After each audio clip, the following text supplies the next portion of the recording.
to the January 2019 edition of City Connection. This is the live call-in program where you, the citizens of Grand Rapids, can ask your mayor about local issues. Grand Rapids Mayor Rosalynn Bliss is live in the studio today. We'll cover a number of city-related topics, and we can take your questions as well later in the show. Today we also welcome to the studio here at CMC GRTV Livewire studio, First Ward Commissioner Kurt Reppart. And as one of the newer commissioners, I want to talk to him about his first year in office in the role and the many changes here in the First Ward that he represents.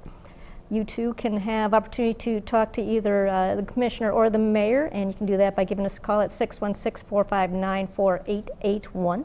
Email works. It's cityconnection@grcmc.org or tweets at GRTV Access. Commenting on GRTV's Facebook page works as well. We're trying to connect with you in every way possible, even streaming the show, as well as broadcasting live on cable channel 24. This is live broadcasting today, January 7th, 2019, here at Community Media Center. I'm Linda Gellash with Mayor Rosalynn Bliss, and not only welcome to City Connection, but a new year of City Connection. Yeah, Happy New Year. Yes, you too, Yeah, you it's too. good to be here. A strange year that we've just closed out, and Yes. the ball is still rolling. How did 2018 close out in the eyes of the city? We had a strange lame duck session here at the state level. It probably had some effects. We had some interesting elections a little bit before that. Talk a little bit about how you see 2018. As a whole, I probably see it differently than the end of the year. So it was a good year. It was a really busy year. At the city, we had a lot of transitions. So we had our new city clerk started earlier this year. We had a transition with the Third Ward City Commissioner. So we had that transition with Commissioner Moody coming on. We had obviously our new city manager who was selected and started in October. So it was busy overall. On top of that, you know, because we've talked about this in the past, the full city commission, we wrestled with medical marijuana and allowing facilities in the city. So we worked really hard and long on an ordinance for that. And then, and I have to tell you, the end of the year, specifically for the end of the year, some things I feel good about is that we finalized that ordinance. It passed, it had unanimous support by the city commission. And so now we're in the process, the planning department really is in the process of figuring out the logistics to get ready to start accepting applications in March. But that was a huge effort on our part, just to make sure that we had a thoughtful ordinance that we could work from. And then we finished up at the end of the year our housing. So we had been talking last year about a number of housing policies and ordinance changes, and we finished those up and voted on those at our last meeting in December as well, on December 18th. So that felt really good to have that work behind us. Obviously still more work to do, but those took up a lot of time among the city commission. So overall, on the city side, and the work we've been doing around the city commission table, I feel really good about where we ended the year. When I think about politics in general, a couple things happened. Obviously, at the end of the year, it was a fast and furious lame duck. So the legislature passed over 400 bills and sent those to the governor's desk. Many of those he signed. There were a number of bills that we, myself and a number of folks in the city, were fighting against and opposing, including what I called a tree bill that would have taken away local control to have a local tree ordinance. So that was an important one for us that came out that we opposed pretty heavily. But then there were a lot of other bills. There was a bill around increasing tipping fees. There was a lot of talk about how do we fund brownfields. There was a wetlands bill that ended up after a number of amendments getting passed, which we shared concerns about. But then there was a massive supplemental bill that was passed, and with that, our city, like many cities, had certain dollars allocated for certain projects. And so there were some really good things in there, so we got additional funding coming to our community, to Hope Network for substance abuse and mental health services. Kids Food Bank, or Kids Food Basket, received some funds to help with their project over on Leonard as they expand. We received an additional $2 million for the River Restoration Project, which, as you know, is a big project. We've talked about that here before. So we were pretty happy about that. And then in the last round of low-income housing tax credits. Last year we received in that last round 6 LIHTC awards, which is significant for our community, especially with how many affordable housing needs we have right now. So it's kind of a mixed bag. There were some bills that were passed that we're not happy with. Minimum wage that was voter approved did not pass at the degree that it was put forward by the citizens, as family medical leave. Yeah, it was really disappointing to see the legislature take issues that were voted on and supported by the public and make amendments during lame duck. I think I share many people's disappointment about that. And so that was very disappointing. And also just the pace at which a lot of those bills came out, where there just wasn't enough time to vet through and think through thoughtfully the potential impact, not just on communities, but on people's lives. So it was, as I said, it was kind of a mixed bag. Yeah. Okay. Well, yeah, I'm glad it's over. I can say that. And, and then just a couple days ago, our new governor was sworn in on Were you January 1st. I was not there, but she'll be here in Grand Rapids for a community gathering at the Public Museum on January 26th. So that will be from, I believe, noon to 2 o'clock. So hopefully the community will come out and welcome her, and she'll have a chance to connect with people. And I'm really looking forward to working with her.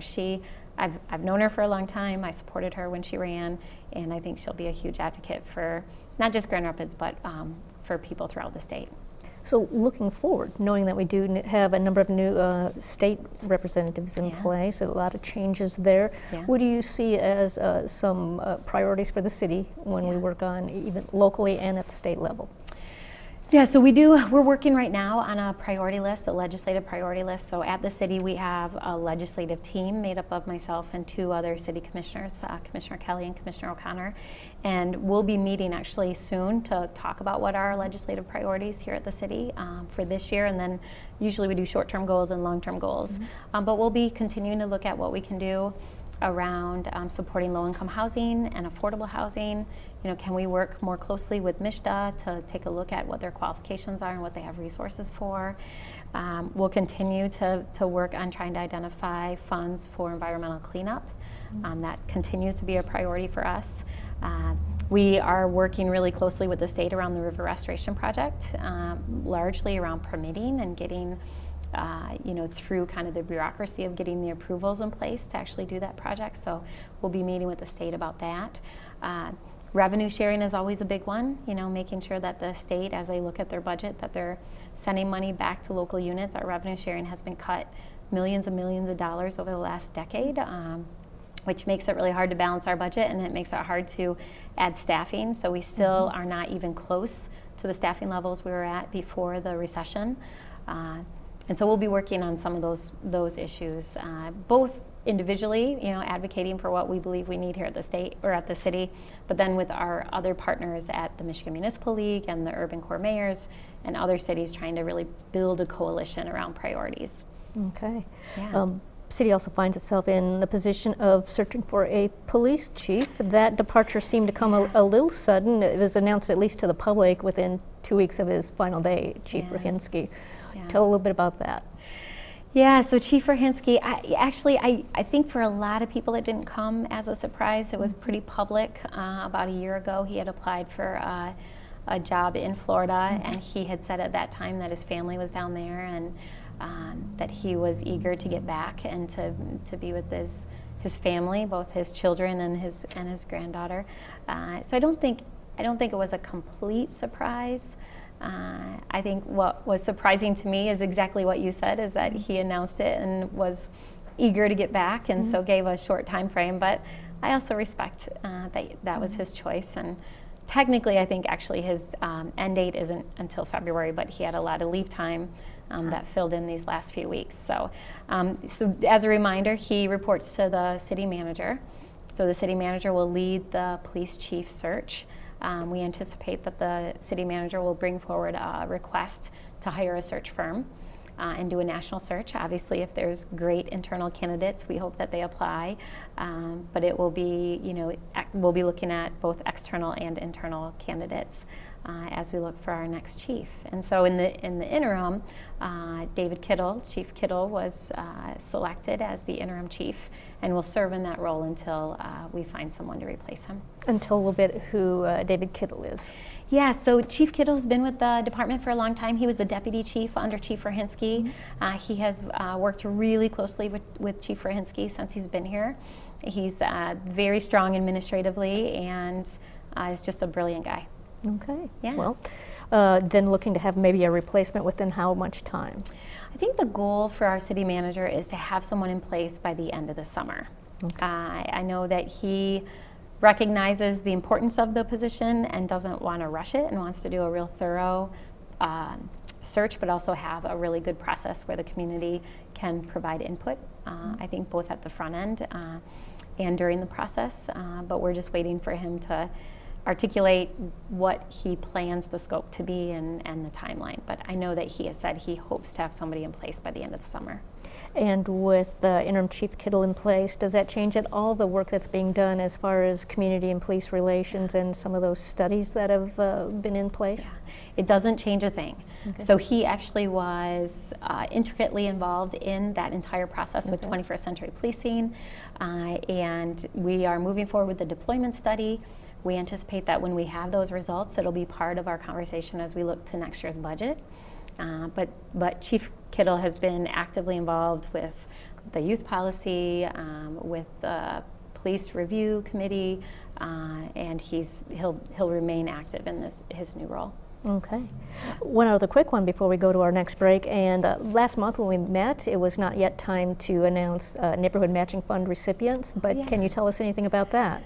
I actually, unfortunately, I haven't seen the final decisions for this latest round, but I do know that there was a significant meeting today that is planning for the Neighborhood Summit, which is coming up in March. And so I know that a lot of attention from our neighborhood group is really focused on the summit, and we're really excited about having that again right here on the west side at Grand Valley this year. Okay, and I am going to squeeze in one more question. There was a rollout of new parking regulations, had to do with a lot of paid parking, and then a little bit of a stepping back on that. So can you give us, I take it was a lot of community, not outcry, but a little bit of pushback on that. So where does that stand at this point? Yeah, so the city manager actually issued a moratorium on any staff-driven changes to parking, and I think it was probably for a number of reasons. One is that it seemed people felt like we were moving things forward too quickly and not tying it into what is the larger plan, comprehensive plan around mobility. And so I think there was definitely some pushback from communities and neighborhood business districts. Some actually were very supportive of some of the changes, but a number of people said, we don't even have time to figure out the recent changes, whether it's with the different parking meters and how to make sure that people know when those are and when they're going to be enforced. And then there was this whole discussion about potentially expanding parking meters into the evening and the weekends. And that was a discussion that happened at the Mobile GR Commission, which is an appointed body that looks at potential recommendations to come to the City Commission. It was never a conversation at the City Commission level, but we started getting asked questions about why we're going to expand to weekends, and we were like, whoa, we haven't even decided that yet. And so I think there was some confusion there, and in the public's eye, some people, they hear Mobile GR Commission and they're not really even sure how that is related to the full City Commission, the elected body. So I think with all the confusion and with a lot of the questions, as well as some of the pushback, Mark, our city manager, Mr. Washington, said, we're going to hold everything, we're going to do the work we need to do around a comprehensive plan, we're going to have that be a part of the budget discussion, and then we'll have a full discussion with the City Commission about the best next steps. So, all right. Yeah. All right. Well, we're going to take a break now, and when we come back, we'll be with First Ward Commissioner Kurt Reppart, and this is City Connection here on GRTV's Live Wire Channel 24.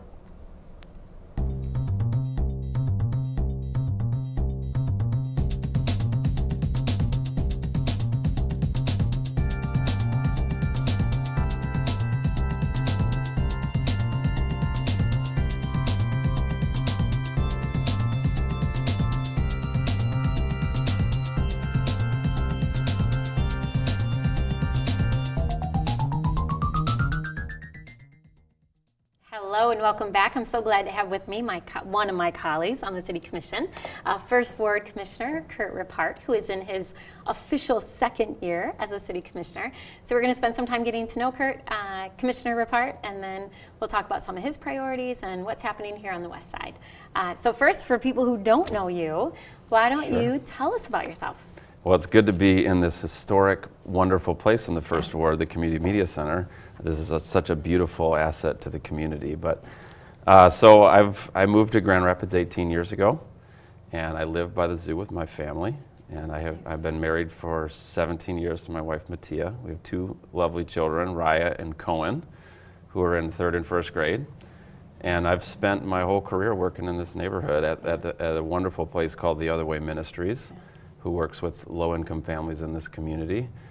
And after 18 years of doing that work on the ground, you know, especially as families started to feel the pinch, as things started to rise up in the city, you know, felt really compelled to get involved locally, and ran and won. I still can't believe it. Well, I believe it. So for people not familiar with Way Ministries, why don't you tell us a little bit about that work? Yeah, it's a very special place. We've been there for 51 years on Fulton Street. Started in Frank's Meat Market with a vision to walk alongside children in this community. And then pretty soon we got to know Mom, pretty soon we got to know Dad. And it's just grown from there. Now we have 27 staff. We have a preschool that serves 24 children that's free to the community. We have a community center that sees over 1,000 people a month. And then we have programs for men, women, children, and families. Most notably, we have a class on how to start your own business. We have a counselor. We have nursing students. We have a fresh market so people can get access to fresh produce. And we want to be a place where people find community, particularly folks who are struggling economically. And you've also been really active in that role with the Westside Collaborative. That's right. Yeah, That's so right. for people who've never heard of Westside Collaborative, which Yes. I know some folks on the Northeast End, they're not familiar with it, or the Southeast side, so why don't you talk about that? Yeah, maybe 10 years ago or so, everybody was kind of realizing that there's all these nonprofits working in the neighborhood, and we don't ever meet up. And so we just started to meet up together and say, what are you doing? We don't want to duplicate what you're doing. So that was really the impetus of it, is we don't want to duplicate what each other is doing. But then it really kind of has come to this point where we have these working groups that are really working on resident leadership, making sure that the West Side is a welcoming place, focusing on 3rd grade literacy. And we have actually 35 to 40 nonprofits who populate those groups to do really collective impact work on a really micro level. And so the Way is proud to be a partner of that, and you know, we're the fiduciary of the project. Yeah, it's a great project. Yeah. So you were going along, working in the neighborhood, and then one day you were inspired to run for City Commission. So why don't you talk a little bit about that decision? Yeah, so it's not something that I ever thought that I would do, although my wife would probably disagree with me. But yeah, I tapped on the shoulder from people because of term limits. You know, Dave needed to be done. Dave served the ward well during a really tough economic situation. And so then pulled together a team and started running and learned a lot. I've never worked harder in my life for anything. And, but I think that, you know, because I've been around and because of the connections I've built through the Way, which is a huge institution of trust, I think that people resonated with what I would bring to the role. Yeah, well, you ran a great campaign. You won in the August primary, so you Yes. had about a 6-month transition period with Commissioner Schaefer. And Which I know was you, really nice. Yeah, and you hit the ground running. I remember you showing up at our meetings. I spilled coffee all over myself my first time up at the dais. I remember that too. So now you just finished up your very first year. As I was saying earlier in the earlier segment, 2018 has been a very, very busy year, not just at City Hall, but on the City Commission. We've Yes. had extremely long meetings. We've had countless work sessions. We've had to take deep dives into a lot of policy decisions. And so talk a little bit about your experience the first year, and you know, do you still feel like you're, as some people say, drinking out of a fire hose? Yeah, it's slowed down a little bit, but Yeah. I absolutely love it. And it's not everything that I expected it would be, but I am enjoying myself. I find the work to be stimulating, and I'm learning a lot about how the system works as well as how to move things forward. I'm incredibly grateful for the help that the other commissioners and you have given to me to help me to understand, and the staff of our city is absolutely phenomenal. Anytime I have a question, I can find an answer. So I also think it's really cool how, I was placed on 3 committees, appointments, fiscal, and economic development project team, all of which are teaching me critical things about the city. So economic development project team, I see how a project kind of becomes from genesis to fruition. Fiscal, I get a real sense of the numbers, which is complicated. And then appointments, I get a chance to get people that I know involved, fresh. So I feel like that's really helped me just kind of get in the mix. And I absolutely am enjoying it and look forward to 2019. I think we have some exciting things to discuss ahead. Yeah. Well, and you also serve, I think some people, they don't realize how much work it takes to be an elected official, whether it's mayor or city commission. Yeah. And outside of those kind of official appointed positions, like fiscal committee and appointments committee, which next year, or this year, you'll be chair of the appointments committee. That's right. You serve on a whole host of other boards and commissions. Yeah, the Lead-Free Kids Yeah. Task Force, the Sustainability Committee, Age-Friendly Committee. I was on the Area Agency for Aging for a while, but there was a conflict with my schedule. And, and I'm going to be joining the Land Bank for 1 year, unfortunately. As we work through the transition, which is probably something we should talk about. Yeah, but I'm excited to be there because I think as much as I'm disappointed in that decision by the county commission, I think there's an opportunity to put all the cards on the table and figure out how we're going to keep that work moving forward. Yeah, that's an excellent point. Yeah. And then you also are active with some planning processes. So you were really instrumental last year, even as we finalized some of the decisions that came out of the Granville ASP. Yes. But then you're also working on a couple other planning processes. Yeah, and I get to be on the Corridor Improvement District for South Division and Granville, which are they're lovely, really authentic corridors. And it's just my hope. We've got the most fantastic group of people to lead that board. And I'm excited about what they're going to come up with for preserving the integrity of that, even as they look at ways that we can be welcoming in our economic growth to the people who live there and also the people that are moving here. Yeah. So we have a few minutes left. So maybe we should end with a recent decision you made and transition that you're going to be making, since we've been talking about your work with Other Way, but also just the scope and the amount of work that comes with being an elected official, especially if you, I think I remember saying to you when you were first elected that it really is what you make it. Right. You get to decide what kind of city commissioner you want to be and make decisions about what that looks like. Yep. There's no playbook. Right. It's very individualized. Right. And I think over this past year, I've seen you start to solidify the commissioner that you want to be, and then how do you figure out how to make that happen? And so I don't know if you want to speak to that. Yeah, I mean, you only get one shot to do this, and especially with term limits. And so I want to end my term and have people say he was a great commissioner, not just like he showed up and did a good job. Yeah. And so I've got a lot of things that I'm interested in kind of diving into deeper. And the stuff that we're discussing is so complicated. Yeah. And so for me to run from those decisions to go try to raise $1 million just wasn't working for me. So to be able to go and find my center and to really pour into that, and I love the Other Way so much. It's such a special place, and again, God has taken care of it for 51 years. A new leader will emerge there, but I certainly am sad to leave such a special place, and our staff is amazing, but I am really looking forward to some of the things that we have ahead, all the opportunities that we have, and I want to be a part of that. Yeah, well, I appreciate your sacrifice. I know that you spent a lot of time before that decision was made, so thank you. Yeah. So that's a good note to end on, and we'll be back in a couple minutes for some Q&A with Linda.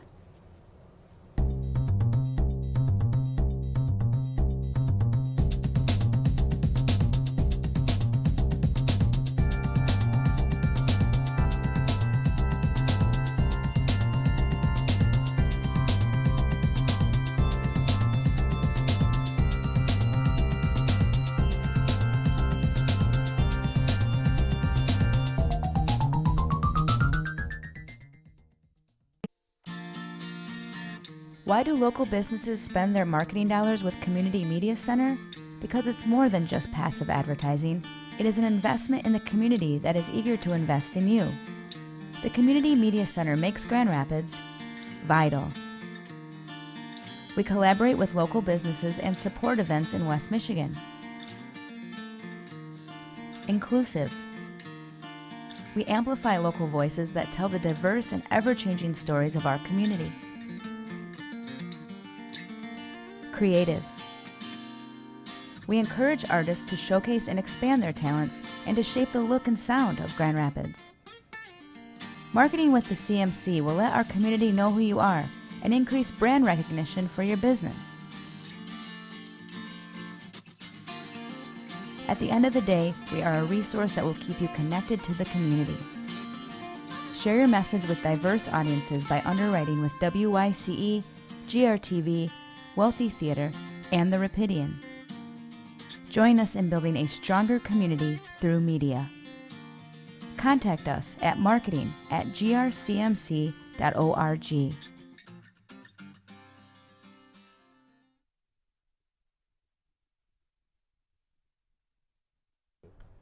Hi, I'm Joel Rittering, an intern here at GRTV. Now I know it may not be obvious, but I'm not actually in space right now. I'm actually at the GRTV studios here at the Grand Rapids Community Media Center. Hi, I'm Kari. As interns, we get lots of hands-on experience. We learn camera operating, editing, set design, lighting, and so much more. Hi, I'm Chris. We use the experience to produce Weekly View, the show you are watching right now. So if you want to learn the ropes of media production, come intern at GRTV. Thanks. See you there.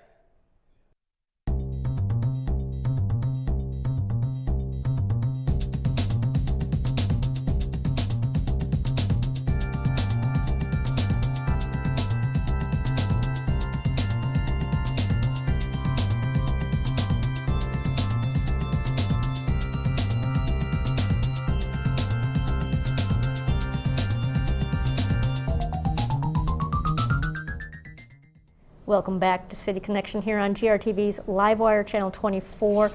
Great conversation, Mayor and Commissioner, and we're going to learn a little bit more. So, First Ward Commissioner Kurt Reppart, you are 1 year in the position, and it's striking me about how much it takes to get up to speed and how fast you have to immerse yourself in it, to the degree that you're actually stepping away from your other career. Give me your assessment of that, along with the idea that there are term limits, because how do you do it? Right. How do you get Right. fully functioning as a commissioner to the best effect for the city, and then look at the end date? Exactly, yeah. So fortunately I won in the primary, so I got a little extra window, Right. and a colleague in John O'Connor who has bent over backwards to teach me everything that he knows and that he learned in his first 2 years. But it really is huge. You know, even learning Robert's Rules of Order, you know, that's not something that I use in my daily life.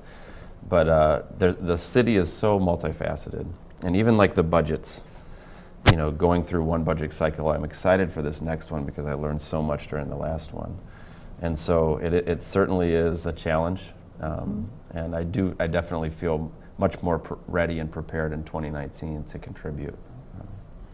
Tell me a little bit about your time commitment that it took from you for this past year. I mean, to the degree that you've decided to step away Yeah. from your regular job. Yeah, well, you know, the board of the Other Way, again, were so gracious to me, and they knew that this was a possibility. And actually, I sat down with Mayor Hartwell before I ran, because he was the executive director of Hartside when he became a city commissioner, and he had some great wisdom for me. But you know, I'm not sure if every commissioner that I asked before I ran didn't tell me the truth, or if it was just an exceptionally busy year. But you know, I spend anywhere from 20 to 25 hours a week just doing the bare essentials. And so if you want to do anything, if you want to move the needle on anything, it requires extra effort. So to balance a full-time executive director role, and I have 2 small children that I love dearly, and a wife that I love dearly. Yeah. So. And I don't think some people are aware of the fact that our city commissioners, not only on paper they're part-time, but they don't have any staff. So when you're a city commissioner, you do 100% of your constituent work. And I remember when I was a city commissioner, for 10 years. I mean, there were some Saturdays, the only thing I did on Saturdays was follow up with residents who had issues. I remember on Saturdays going to people's homes and looking at the flooding in their basement, or the tree that had come down, or their sidewalk, or, I mean, you name it. I remember going to, meetings talking about a drug house on a, Saturday afternoon, and catching up on emails on Sunday, because it's hard to balance a full-time job and serving. And sometimes when there's a big issue in your ward, you could be getting a dozen, 15, 20 constituent calls a day. And when I was a commissioner, and I think this is true for you too, you give people your cell phone number. Right. And nowadays, so you have text messages, you have cell phone, people will tag you on social media and ask you questions, and you have emails on top of it. And as a city commissioner, they do it all themselves. So I'm fortunate, I have one assistant who's amazing, who I absolutely adore, but I'm able to delegate, and she's able to help me do things. But the commissioners don't have that luxury. Yeah, we do have 311, which is amazing. That's Yes. the team down there does a lot of triage, and I definitely give them huge credit. And again, the whole staff has been helpful to me in getting started. I'll get a question, and they'll walk me through the history of the problem, and it's really great. Our staff is so knowledgeable. All right. Well, I want to ask about a couple things that you mentioned in the interview, the two of you together. One was the land bank. The Kent County Commissioners have decided to close that down. What's that mean for the city? How are things going to move forward, as you talked about wanting to dig into that? Mm-hmm. You want to take that or me? Yeah, I'll start, and then you can jump in. So I had been serving on the land bank, and then when Commissioner Allen stepped off the city commission, I had let the land bank board know that I would be resigning and appointing a commissioner. So when I became mayor, I stayed on only because Commissioner Allen was joining the city commission. And so, unfortunately, the county made a decision relatively quickly in December to dissolve the land bank, which I fully respect their authority to do that. It's a Kent County land bank. It was created under their authority. And they have the right and ability to both create a land bank and dissolve it. So I absolutely respect their right to do that. Unfortunately, we were notified of that decision on a Friday, and they were having a subcommittee meeting the following Tuesday, and then it was before the full board the following Thursday. So we basically had 6 days to respond and try to determine all of the potential impacts it would have on the city, because currently we have over 160 properties in the city that are under the authority of the land bank. So the land bank has ownership of those properties. In the city, we have a number of different agreements with the land bank on how those properties can be developed. So we have some guidelines we put in place that they have to be developed and sold to homeowners who are at 80% AMI, and there's a side lot project and program that we started with them. So it's a complicated and complex partnership we have with them, on top of the fact that the land bank has been working with a number of nonprofit housing organizations in the city to assist with affordable housing. So the land bank has these tools that are really valuable, including the ability to clear title in 90 days. And so when Kent County Commission made that decision, we now have 12 months to figure out what we're going to do to transition, and what does that look like. So we're right now exploring what our options are legally, and other potential partners, whether that's the Michigan Land Bank so we're looking at all of those options right now. And as I moved off the Land Bank board, Commissioner Reppart was appointed, and so now he will work with the Land Bank board and the staff to work through transition. And of course, I'll still be engaged. Our city manager is really engaged in this as well. And after I think I got through the frustration, mostly around the process, I think I'm in a place now that I've had some time to really think through the decision and the impact on the city. But it really could be a huge opportunity for us. We won't have the constraints of the county. The county, many of the members of the county commission have never been a fan of the Kent County Land Bank. They weren't happy when we pulled properties pre-auction, even though we had great data to show how the auction was having a negative impact on our neighborhoods, including blight. And so, you know, I think now I'm in a place where, okay, this obstacle is a huge opportunity for us, and now we just have to figure out what that looks like. Exactly. Yeah. Because, I mean, and it was producing a great return on investment. Yeah. But again, without the land bank, if I take and go backwards, if we didn't have the land bank, we'd be even more in a hole with affordable housing. And so it really is something to be celebrated, the work that they've accomplished, and hopefully I'm confident we got the smartest people in the country to be able to figure these things out. So we'll figure out what to do, but it is kind of a scramble at this point. So. Yeah, and it's unfortunate. I mean, we talk all the time about how we have great collaboration and partnership with other units of government, including the county, and this really was, I think, indicative of the need to develop a stronger trusting relationship if we're truly going to collaborate effectively. Right. So. All right. Well, actually, I think we'll probably be reporting back on more of this because there's a lot that has to be figured out. So this will be an interesting one to follow. You know, when I read the original press release, it almost came across as mission accomplished in a sense. And knowing that you've got 160 properties within the city of Grand Rapids that need to be dealt with, that's obviously not quite the case. Yeah. Well, I mean, the market ebbs and flows. So Sure. this year we got 29, 31, something like that. Before it was 100 and 200.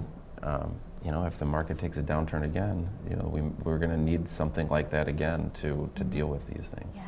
Yeah. Well, I'm going to scan through a list of questions real quick and see which ones mostly would apply for you, Commissioner, so we'll make sure that we can ask some of those. But we actually have a lot of questions all of a sudden. This one actually is really on the topic of the county, maybe jumping off of the relationship there, but there is this conversation going on at the county level having to do with the immigration and customs enforcement, and how does it affect the city? Does it in any way? That contract has been, that's with the Sheriff's Department, is something that's been challenged by citizens. What effect does that have on the city? Of course it affects the city because those are people who live here, and you know, whether they're legal or not, they live in our town, and we've got to defend them and protect their rights, and they have the same rights that I do.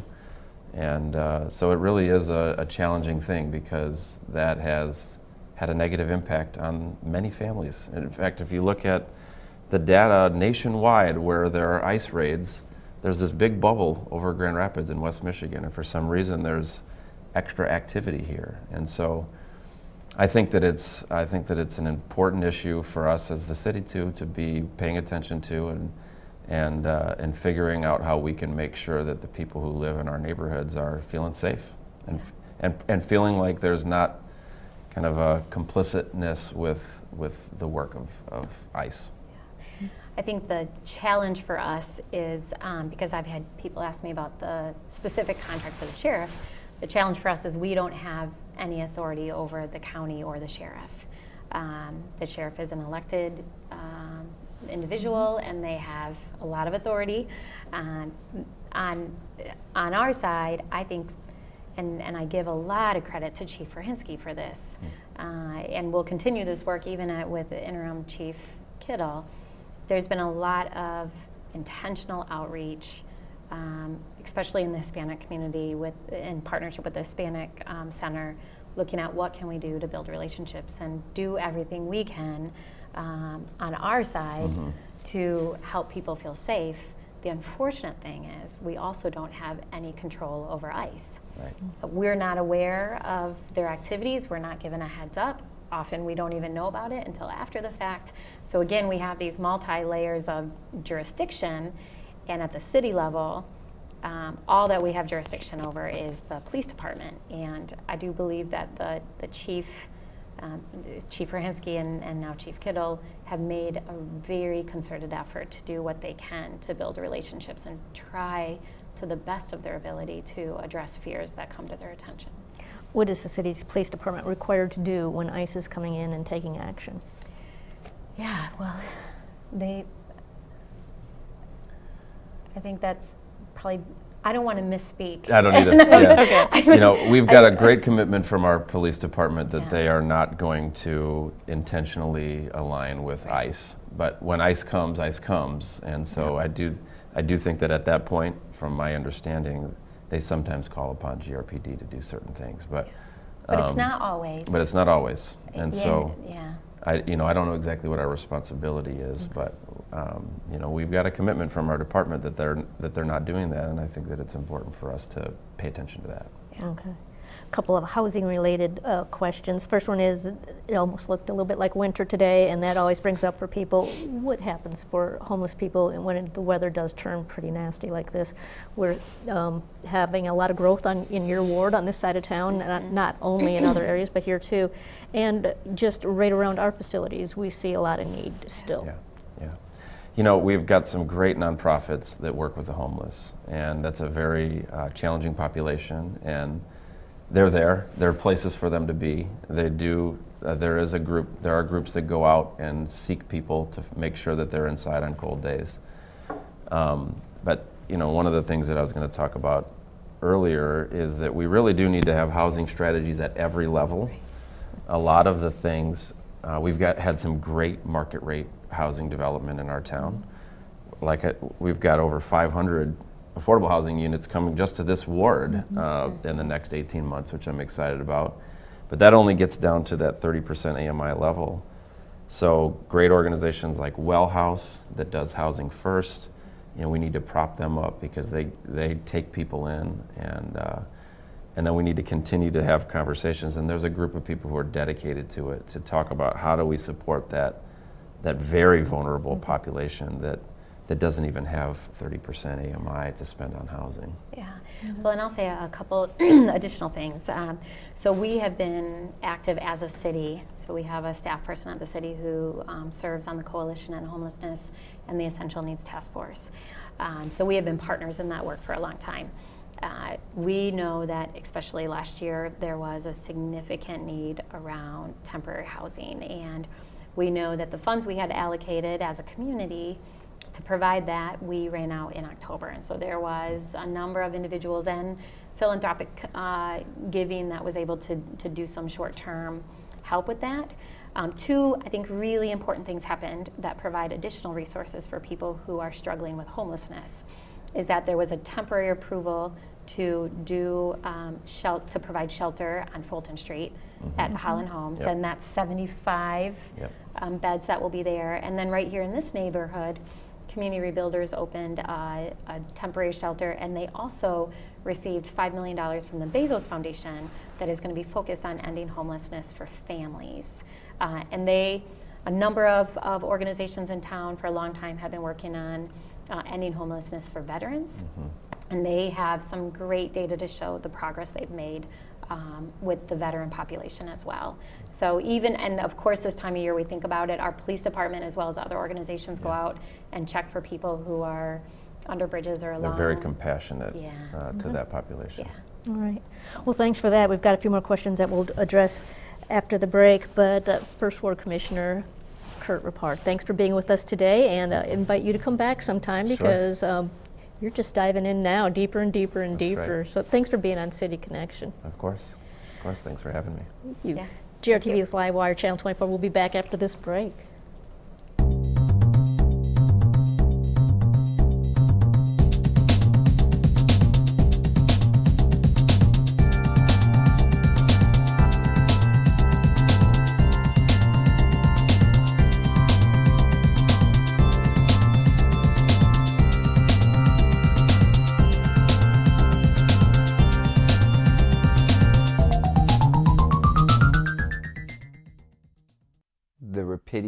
For the community provides an alternative. To be the eyes of somebody who's not there. It's more honest, more authentic, and more true. And you do have the freedom to talk about things because they're things that need to be talked about, not because they'll get readers or viewers or clicks. Sometimes it feels intimidating to write a news story or to write a story about a community issue. What I love about the Rapidian is that they make it really simple and easy. So it's not like you have to meet this deadline by this time. I'll be eating a sandwich in one hand and then I'm like typing in the other. I love the freedom to be able to write from wherever. I think it's a really powerful experience when people are able to tell their story and to be heard. Anyone can have a voice. Anybody can speak. It's a platform for the community to tell its own story in a very authentic way, and that's powerful. The community has to be involved in order for it to be sustainable. And so it tells you something about our community.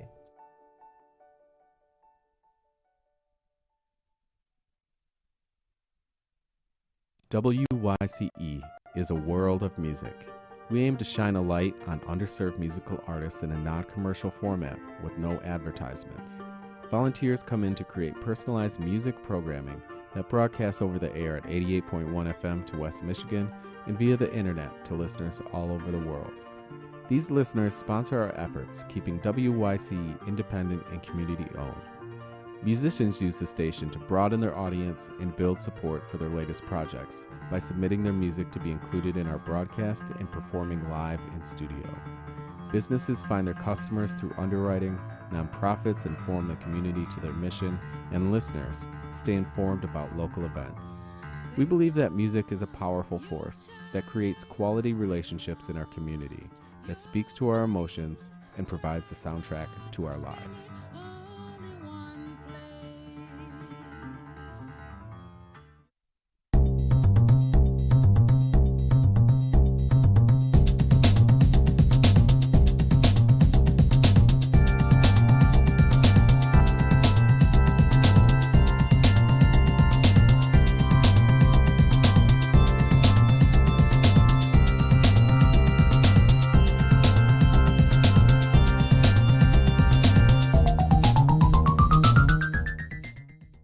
Welcome back to City Connection here on GRTV Communities and it's Live Wire Channel 24. First, a thank you to First Ward Commissioner Kurt Reppart.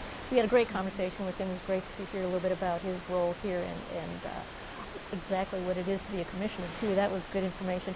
We've got a lot of questions. You folks are really engaging with your city officials, so we're going to get right back to some of these. This one comes from Kate, and it says, I live in Heritage Hill. We've seen many property owners doing renovations to turn historic homes into multi-apartment style buildings beyond the capacity of the parking for that property, resulting in congestion in driving spaces and parking. What's the city's position on this type of development? Yeah, so the development piece is one thing. Some of the conversion from a single family to a duplex is allowed. Some has to go through a process for approval through the Planning Commission. And so there's, I think that's a right of a property owner to determine in a large home if that's something they want to do. With that said, though, there are a lot of concerns around parking, which obviously we're wrestling with. Different issues around parking all over our city. It's kind of that double-edged sword of being a growing city where people want to live, and increased construction and development. There's always this balance, and sometimes it's a short-term pain, knowing that long-term there will be parking associated with the development, and then sometimes there's really not a solution. For our neighborhoods, though, we have a residential parking permit program. So it was piloted a couple years ago up in Noble, up on the hill, when they started to experience a lot of people parking in the neighborhood, which was overflowing from Michigan Street. And so there we have piloted and made some adjustments based on what we learned from Noble for a residential parking permit program. Other neighborhoods are looking at that right now. And basically it's if you have a home, you can apply to get a residential parking permit, and you have so many associated for you and for that location. But that helps create and maintain space in the neighborhood for residents. So that is an option. Some of the other things we're looking at is really, how do we make sure that there's ample parking throughout neighborhoods to support business districts so that you don't have this massive overflow into the neighborhoods. And I know in Heritage Hill, there's some additional retail opening and restaurants opening on Cherry and Wealthy, and sometimes that traffic can bleed into the neighborhoods as well. So I can't say that there's one easy fix, but we are looking at options for neighborhoods that are struggling with that. Okay. Yeah. I just wanted to ask a little bit more because, as you know, Wealthy Theater is a part of this organization, and we're in a very busy neighborhood now. We're at that one point we were the only open business in that whole stretch. But how does it work then when we're talking a little bit about a business? When you have the success, are there spots designated per business? Actually there was a city lot behind our facility, and now that is metered. I'm really asking a little bit about the philosophy behind the parking. Is paid parking, I gotta assume it's more than income generating, it's for the purpose of discouraging or limiting parking by a lot of... Yeah, so it depends. So a lot of the metered parking that you see in businesses is to try to force people to park, turn them over, Gotcha. right? Like I'm a business, and if I have people parking in front of my business all day and there's no limit on that, then that impacts people being able to stop and run in for dinner or to buy something. Right. And so some of the neighborhood business districts have actively requested that meters be added in order to with like a 2-hour or 3-hour limit, in order to have some turnover in spaces and availability of spaces. And you see that a lot downtown as well. Like in certain districts you have shorter time frames. And so that is the intent of that. With the flip side though, is you want to make sure when you have a new business that the planning process includes a conversation about parking. And some of the negative feedback I've heard, especially here on the West Side, is that so many parking waivers were given out that there were some developments that didn't require parking, and there wasn't capacity within the neighborhood to absorb the parking needed for those establishments. And so again, it's this balance, and it's twofold really. What is our overarching goal? How do we get there? And have good policy to support it, but then also as we have developments, how do we make sure that there's a thoughtful conversation about how much parking is needed and making sure that it's available. And some of it is also different times of day. So I just had a conversation about the Lokes project, the big project over behind the arena, et cetera. Yeah, and they'll have a 910 space parking ramp. And during the day, spaces will be leased out to businesses for monthly parking, because the vast majority of their customers are going to be in the evenings and weekends. So they're going to have this kind of dual approach to parking and allow people to park 7 a.m. to 5 p.m., but then after that, those will be available for the retail and the businesses there. Okay. So again, it's a mix. Right. Well, you mentioned a little bit about what's going on the west side here and the growth, so we do have a question from Lola about that, and it says development along Bridge Street continues to push out longtime residents with higher taxes and rents. What's the city doing to make sure everyone can benefit from the growth? We talked a little bit before about at least the housing aspect of west side growth. Yeah, that's a great question, and that I think is the issue we're grappling with, not just on the west side, but really all over the city, especially as we're seeing more developments and more market rate and transitions in a lot of neighborhoods. We're trying to get ahead of it in some neighborhoods through planning and identifying where you can have higher density development, but where you want to maintain the current kind of lower density residential and really protect those spaces. Here on the west side, there is significant development. We are concerned about displacement, as Commissioner Reppart indicated, though.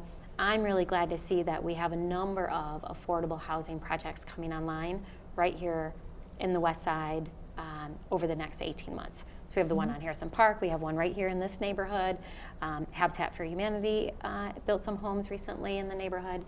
So working with our housing nonprofit organizations, we're starting to identify where can we build affordable housing, especially on the west side. And then there are organizations looking at what can we do to maintain the affordable housing that we have to make sure that people can afford to stay in their homes. Okay. Yeah. Obviously, I don't think we're going to be able to get to everything, but I wanted to ask you a little bit more about we talked, going back to parking again, and we were at the earlier part, we were kind of talking about a different aspect about parking and that the paid aspect of it, but I wonder if you can encapsulate the overall plan, because this isn't new. The city really sought a lot of downtown activity and made deliberate decisions about how much parking would go with each new business and that sort of thing. What is the overall philosophy plan when it comes to establishing new construction, new business, and what parking needs to go with it? How much do you want people to really shuttle in versus drive in, that sort of thing? I know there is a comprehensive plan. Tell us a little bit about it.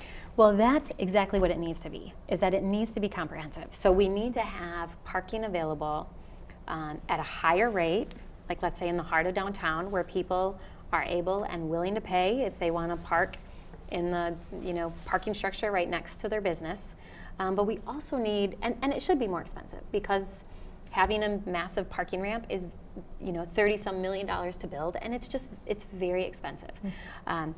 So we need to have a very comprehensive plan that identifies where is the expensive parking, but then have multiple choices for people that maybe can't afford to park there. So that's why you've seen a lot of investment in the dash lots around the city.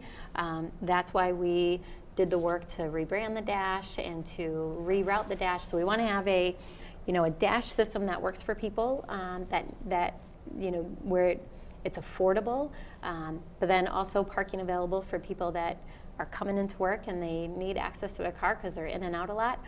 But then we need to look at what is the parking need, not just today though, but 10 years into the future, because it could be very, very different. And I think the challenge is that our city is changing so rapidly that it's been what was needed 3 years ago is not what's needed today, and is likely not what's going to be needed 3 years from now. And so I think that is the challenge. With that said, we also need to be looking at our partnership with the Rapid and mobility options for people, and how do we get people who where public transit is something that would be helpful for them. How do we make sure that that system is meeting the needs of people? And then also, how do we look at other potential modes of transportation, whether it's, bike share. Scooters are likely going to land in Grand Rapids one of these days. They're already in Lansing, they're already in Ann Arbor, they're already in Detroit. And so my hope is that over the next several months, we really look at this overarching comprehensive plan that is not just about parking, but really more than that. All of the different options people can have to get their mobility needs met. Thank you for that. I'd asked you a big one right at the end. I know, no, that's okay. It's a big issue, and maybe we should have on one of our next shows Josh Nairmore from our mobility department to talk about the work being done. Because a lot of it is a lot of studies are being done, a lot of demand management is being done, a lot of technology has been embedded over the last year to really get a sense of what those demands are. And he's been leading the charge on that. We'll follow up that in the future. With our last 2 or 3 seconds, I'll say this is City Connection here on GRTV Live Wire Channel 24. We'll be back next month.